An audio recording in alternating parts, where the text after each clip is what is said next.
Kinetic Gold. Gold, remember that word as we dig in through this kit in the next few minutes. Allegedly, this is the best Kinetic has to offer. Now, this is their latest repack of the Harrier, this time released in two different versions with this box in GR.1 and GR.3, both Royal Air Force. Those same contents are being released again by Kinetic and again as part of their Gold series, but with US Marines AV-8A variant. Also, there will be a repacked version with the VA-8 Spanish version of the aircraft by Ammo and Mick Jimenez. As far as I know, all those mentioned are pretty much the same kit contents, but in slightly altered boxes and with different decals, of course. Not overly interesting in general, but diversification might help sales eventually. Back to this Gold Harrier. Let's start with the box. At first glance, a good-looking black box with solid appearance, but once you touch it, you get the feeling of the Hollywood-like illusion. The box is rather thin and the lid is flimsy, to put it mildly. It is not bad though, since it isn't supposed to be rugged per se, and that only would have been nice to be among its features. But it is a so-so in general. The GR.3 depicted on the box art is beautifully drawn, however the armament presented as a pair of missiles here was more of an artist's personal preference representation than reality. This Harrier should have been depicted with rocket launchers as it most commonly flew and as it is most commonly depicted on various boxes from other manufacturers. GR was grounded that version. Missiles were featured that was seen more on US Marines AV-8A than Royal Air Force Harrier. But history lessons aside, in the end it looks like maybe MiG-21 PFM with guided rockets on the pylons. 21 fans know what I'm talking about. But let's continue. On the side of this black box there is a depiction of 7 versions of the Harrier depicted as profiles and with short history explanation about each. That is something that I've always loved about various models boxes, and I can give it to Kinetic here. They've done a great job with that. The pictures are not the best out there, the profiles I mean, but they're acceptable and you can get it from the get-go, still being on the floor in the molding store. Some additional info about the decals is featured, as they were made by Cartograph and designed by Cross Delta, both of which is good news. And we'll talk about that a little bit later in the video, of course. Now everything really starts once you remove the flimsy lid and get a look inside. This is what it's all about, of course. Everything is nicely arranged and carefully packed in high-quality transparent envelope, one for each major sprue or one for 2 of them, depending on their size. The room inside the box is enough to put everything back without having much troubles, once you take it out, of course. And unlike some of the modern kits out there, here the space is enough and arrangement is decent. Beneath the sprues, there are the instructions, the decals, and small Photoetch sheet. Instructions are what we will discuss first. Remember, we are talking Gold Kinetic here. By the way, this is the worst part of this kit, and by worse I mean awful, extremely awful. This is not the proper instruction sheet, it is an ugly, ill-prepared printout which, on top of everything, was printed on low-quality paper with defects and in black and white only. The kit costed me about 70 euros in Europe delivered, and this is allegedly the best Kinetic has to offer. Not only the instruction sheet is being ridiculous, but the color schemes are the second worst ever that I've ever seen. They are worse in appearance than the Lancaster from Hong Kong models in 32nd scale. But since that kit costs maybe 5 times the Harrier, I will put the Harrier instructions at a second place, only due to the price. Other than that, even Soviet kits from 35 or 40 years ago came with better instructions compared to this piece of paper junk here. I can barely look at those, to be honest. Besides the drawings of the build steps, they are amateurish at every possible level, and the fact that Kinetic never contemplated the idea of giving them in an online forum speaks a lot about the people who work in that company or run it. Probably not all of them are non-professionals, but those who are gotta be out of their minds to agree for such kit to be put alongside with this joke of an instruction sheet. Actually, the above set is not entirely true. There is a hint that says for color profiles, go to kineticmodel.com, blah blah, and there you go, and the website is not working properly. And I have tested that from a couple of different countries too, both from Europe and North America. It doesn't work. Besides, the above mentioned seems to be only about the color profiles uploaded somewhere and not for the whole sheet made properly. I'm not sure, I didn't get to see it anyhow. But this is begging to be redone by someone with actual experience and talent. Again, this is a joke, a complete one. It is ridiculous and actually offensive to the intellect of every modeler, beginner or expert. If this is gold by Kinetic, this is pure shame. This company, the guys should be ashamed by themselves. You can judge from the pictures what this is worth. For me, it is worth nothing, better without it. Any online forum would have been better, and there are plenty of ways to solve this, a complete letdown from Kinetic. Now, let's go to the plastic so we can shine a little light on this kit after the grim picture that this sheet painted. The kit is advertised as 2-in-1 in the box, but is closer to 3-in-1, even maybe 4-in-1. Now, I cannot guarantee about 4-in-1 since the Spanish kit might feature an additional sprue with some antenna or something like that, but this kit seems to feature the same plastic as the AV-8A US Marine Harrier released from, again, Gold series from Kinetic. And it seems that the sole difference are the decals. This might mean different kit for beginners, but for advanced modelers who have stashed spare decals, it shouldn't be a problem to turn this into a third option not offered in this packing, and more specifically, US Marines AV-8A. This is both good and bad altogether. It is good because either kit can give you the other option if you change your mind or your local hobby shop doesn't have your favorite version in stock. On the other hand, it is useless to have two boxings when this could have been done easily in one kit, especially with the fact that this is a Kinetic Gold series, which supposedly should have been better and offer more than the regular ones. We are trying to minimize our impact on the planet in the recent decades, right? And I hope Kinetic have heard about that. So new boxings for every other version, it's a bad idea. However, they took that specific road. But back to the plastic. Sprues should have been very similar to the twin-seater that I've reviewed a while ago, but for some reason the plastic seems to be more crisp to me, at least this time. When I look at it, it looks better. Maybe it is an illusion, or maybe they added something to the mix in the molding process. I have no idea, but it looks quite nice if you ask me.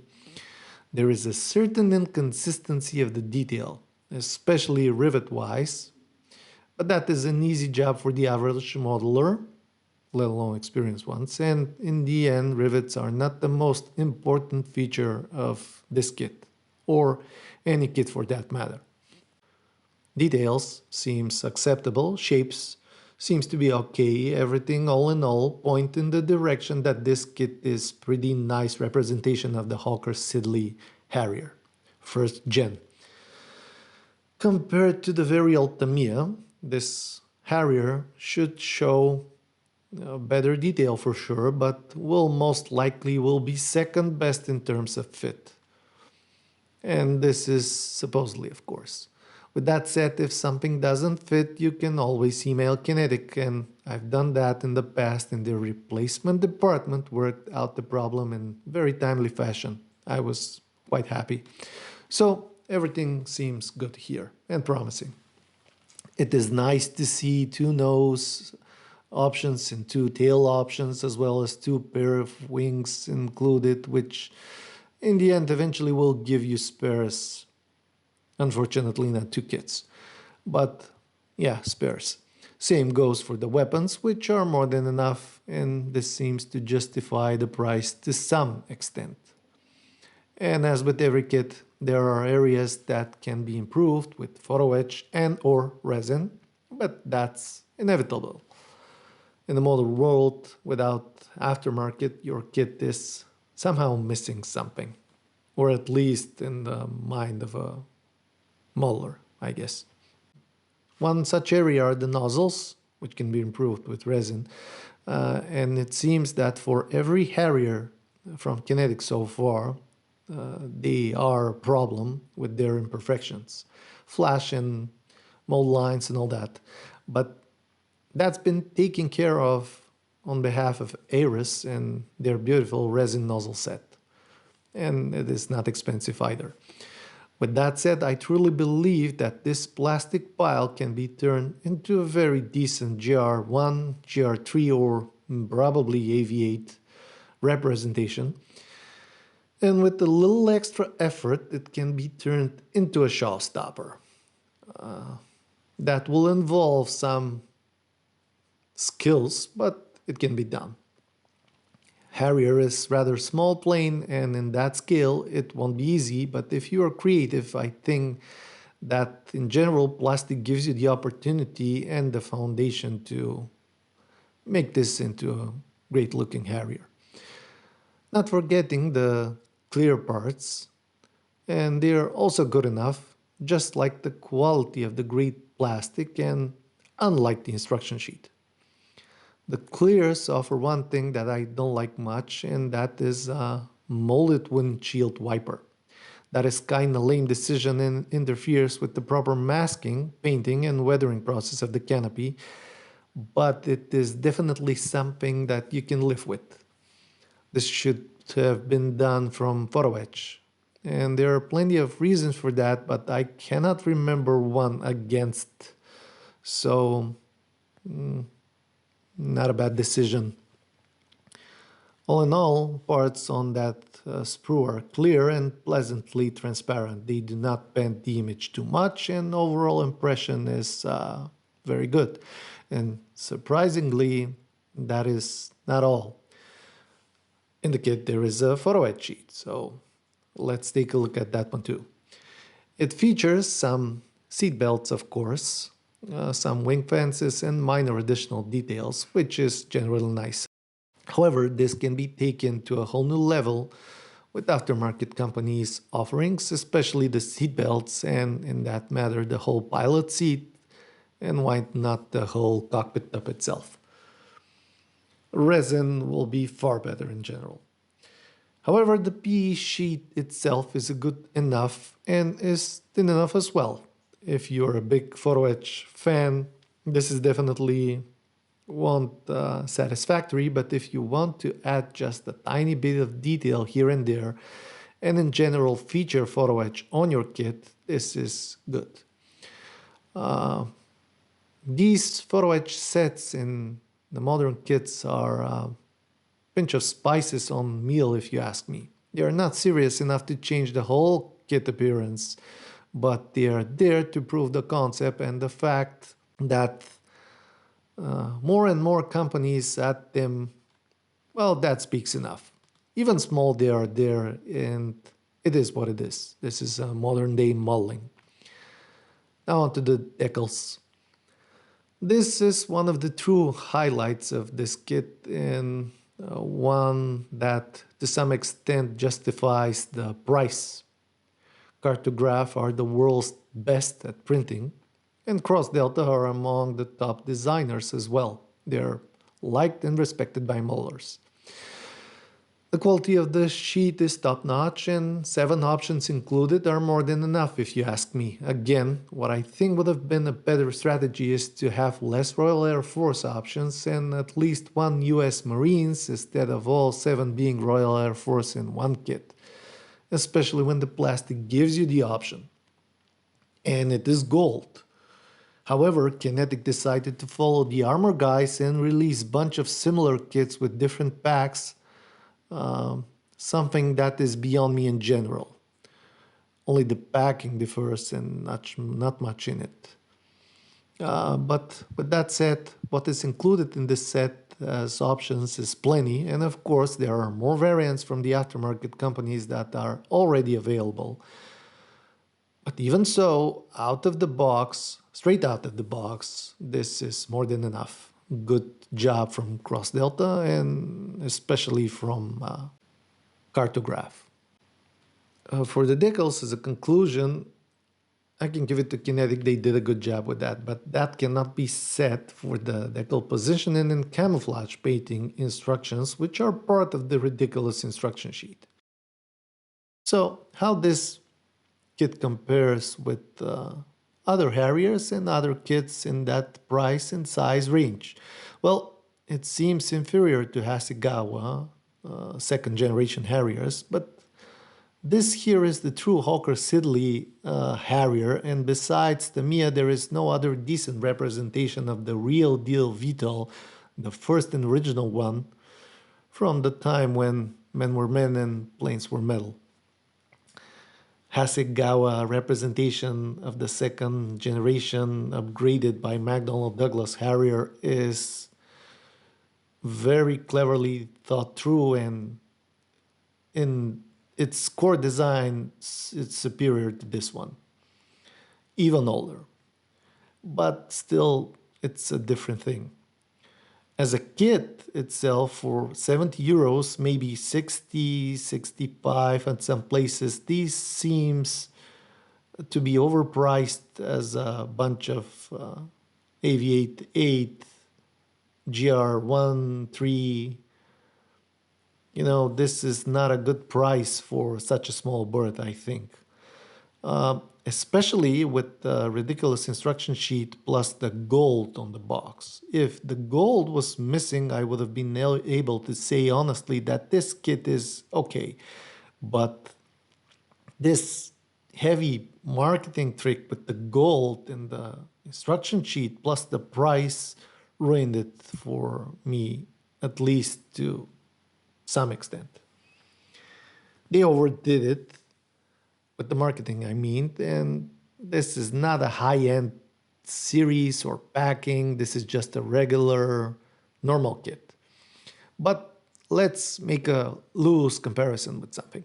For example, a similar kit in box size and probably quality is Revell's Rafale. I plan to review this on the YouTube channel for some time because I am overly impressed by it, and I think it's a good idea of what a modern kit should look like in the mid-range, not the high-end thing. Well, Rafale is bigger, but the kit is older too, so I think I can compare those two here. Now, if they were from the same year or year apart, Rafale would have been far better. But they're not, which makes Rafale far, far better as a packing out of the box. Great decals, great plastic, decent packing typical for Revell, and far better instruction sheet, of course. But what boosts my conclusion is that the Rafale is even cheaper still to this date. Even older, even bigger, and packed competitively, probably. It's cheaper. As I've mentioned, the old Tamiya is the only substitute for the Hawker Siddeley Harrier, a decent one substitute, of course, and it won't be enough out of the box to really compete with this Kinetic kit. So I cannot really compare it side by side with anything else but some other plane. And I think Kinetic really missed their opportunity to upgrade their kits. Like, they weren't gold before, they are gold now, and they didn't actually deliver. So, no. Now, my personal hope is that Tamiya will retool their 88 and will even scale it up sometime in the near future. But up until then, this is probably the best first gen Harrier on the market in that scale.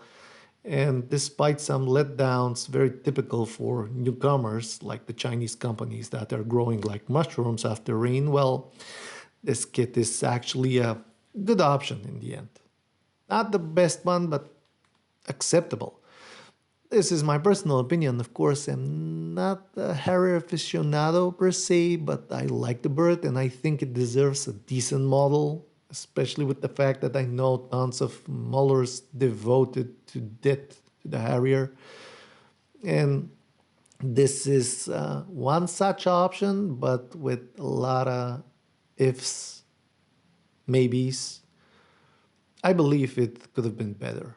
With that said, I would advise nor to buy or avoid this kit. It is a matter of personal opinion, and if you're not a Harrier devoted fan, there are probably a lot better jets to get from the same era, scale, different manufacturers with better toolings and probably better prices. But if you have been bitten by the Harrier bug, well, the truth is you cannot get around this kit, even if you wanted to.